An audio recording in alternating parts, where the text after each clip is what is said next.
وقل رب زدني علما. بسم اللہ الرحمن الرحیم. الحمد للہ وحدہ والصلاة والسلام علی من لا نبی بعدہ، اما بعد. آج ہم لوگ جس سورہ کو جاننے والے ہیں وہ ہے سورہ ہمزہ. اس کا ترجمہ اور مختصر تفسیر جاننے کی کوشش کریں گے. چنانچہ اللہ رب العالمین نے ارشاد فرمایا: وَيْلٌ لِكُلِّ هُمَزَةٍ لُمَزَةٍ الَّذِي جَمَعَ مَالًا وَعَدَّدَهُ يَحْسَبُ أَنَّ مَالَهُ أَخْلَدَهُ كَلَّا لَيُنبَذَنَّ فِي الْحُطَمَةِ وَمَا أَدْرَاكَ مَا الْحُطَمَةُ نَارُ اللَّهِ الْمُوقَدَةُ الَّتِي تَطَّلِعُ عَلَى الْأَفْئِدَةِ إِنَّهَا عَلَيْهِمْ مُؤْصَدَةٌ فِي عَمَدٍ مُمَدَّدَةٍ. اس کا پہلے ترجمہ دیکھ لیتے ہیں، اس کے بعد انشاءاللہ مختصر تفسیر. ترجمہ ہے کہ اللہ رب العالمین نے کہا: وَيْلٌ لِكُلِّ هُمَزَةٍ لُمَزَةٍ، بڑی خرابی ہے ہر ایسے شخص کی جو عیب ٹٹولنے والا، غیبت کرنے والا ہو. الَّذِي جَمَعَ مَالًا وَعَدَّدَهُ يَحْسَبُ أَنَّ مَالَهُ أَخْلَدَهُ، جو مال کو جمع کرتا جائے اور گنتا جائے. وہ سمجھتا ہے کہ اس کا مال اس کے پاس سدا رہے گا، ہمیشہ رہے گا. کلا، ہرگز نہیں.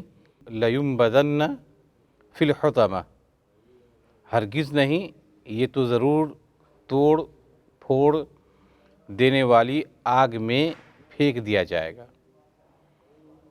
وَمَا أَدْرَاكَ مَا الْحُطَمَةُ، اور تجھے کیا معلوم کہ ایسی آگ کیا ہوگی. حطمہ کے بارے میں کہہ رہے ہیں کہ ایسی آگ کیا ہوگی. نار اللہ الموقدہ، وہ اللہ تعالیٰ کی سلگائی ہوئی آگ ہوگی. التی تطلع علی الافئدہ، جو دلوں پر چڑھتی چلی جائے گی. انہا علیہم مؤصدہ، وہ ان پر ہر طرف سے بند کی ہوئی ہوگی. فی عمد ممددہ، بڑے بڑے ستونوں میں. تو یہ سورہ ہمزہ ہے اور اس کا یہ ترجمہ ہے اور تفسیر اب جاننے کی کوشش کرتے ہیں مختصر سی. اس کے بعد انشاءاللہ یہ مجلس ختم ہو جائے گی. اب غور کریں کہ اللہ رب العالمین نے اس سے پہلے جس سورت کا ذکر کیا وہ سورۃ العصر تھا. سورۃ العصر کے اندر اللہ رب العالمین نے انسانوں کو یہ پیغام دیا کہ سارے کے سارے انسان گھاٹے میں ہیں، اور اس گھاٹے سے نکلنے کا جو راستہ اللہ رب العالمین نے بتایا وہ ایک ہی راستہ ہے. وہ راستہ جو 4 صفات سے متصف ہوتے ہیں. وہ تھے ایمان، عمل اور حق کی تلقین کرنا اور صبر کی تلقین کرنا. یہ ایک ہی راستہ تھا جس کے اندر 4 صفات سے جو لوگ متصف ہوں گے وہی لوگ نجات پائیں گے.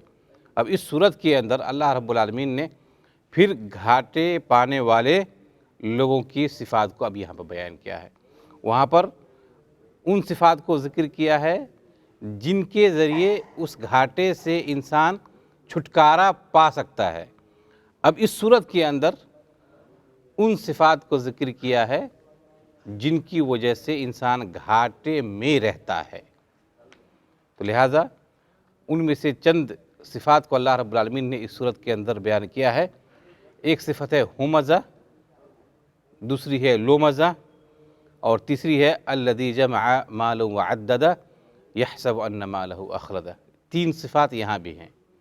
پہلی بات تو ہے کہ ہمزہ، یہ ہمزہ اور لومزہ یہ تقریباً دونوں ایک ہی معنی میں ہے، بس اس میں تھوڑا سا فرق ہے، وہ انشاءاللہ بھی ہم جاننے کی کوشش کریں گے. ہمزہ اور لومزہ کیا ہے کہ جو ایک دوسرے کو ذلیل کرے، بے عزت کرے. اس کو ذلیل کرنے میں کوئی بھی ایسے طریقے کو نہ چھوڑے جس سے وہ ذلیل ہو سکتا ہے. تو گویا کہ اس کا تعلق دوسرے سے ہے کہ دوسرے بھائی کو وہ ذلیل اور بے عزت کرنے کی کوشش کرتا ہے.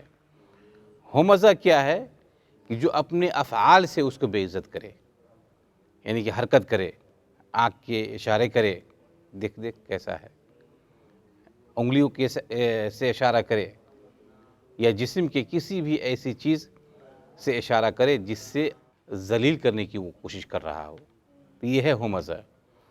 لمزہ زبان کے ذریعے اس کو بے عزت کرے، تو یہ ہے لمزہ۔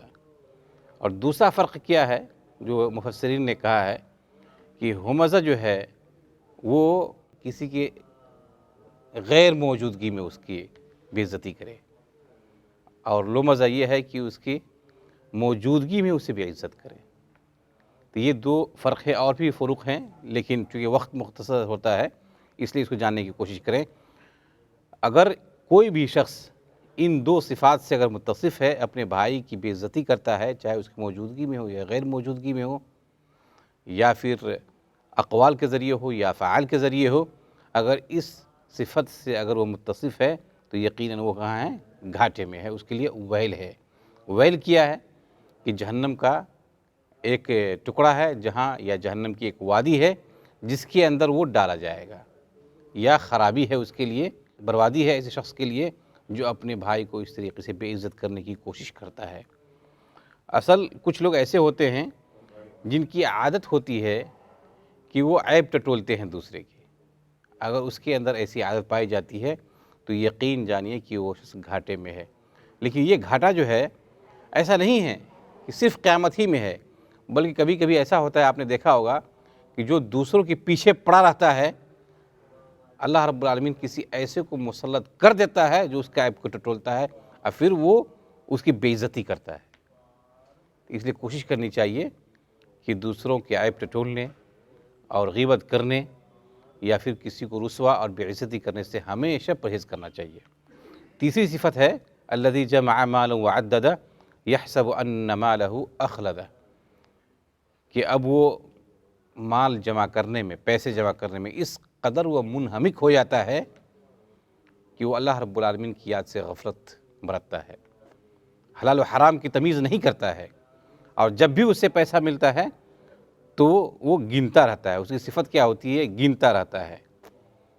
یہاں پر ظاہراً یہ لگ رہا ہے کہ اسلام کے اندر، یا اس سے پہلے بھی ہم نے جو صورت پڑھی ہے الہاکم التکاثر، تو ایسا لگتا ہے کہ مال کو بٹورنا یا مال جمع کرنا یا پیسہ کمانا اسلام میں مذموم ہے، یا یہ بری صفت ہے۔ ایسی کوئی بات نہیں ہے، بلکہ اللہ رب العالمین چاہتا ہے کہ میرے بندے مالدار ہوں، اس کے راستے میں صدقے کرے، کسی کے سامنے ہاتھ نہیں پھیلائے۔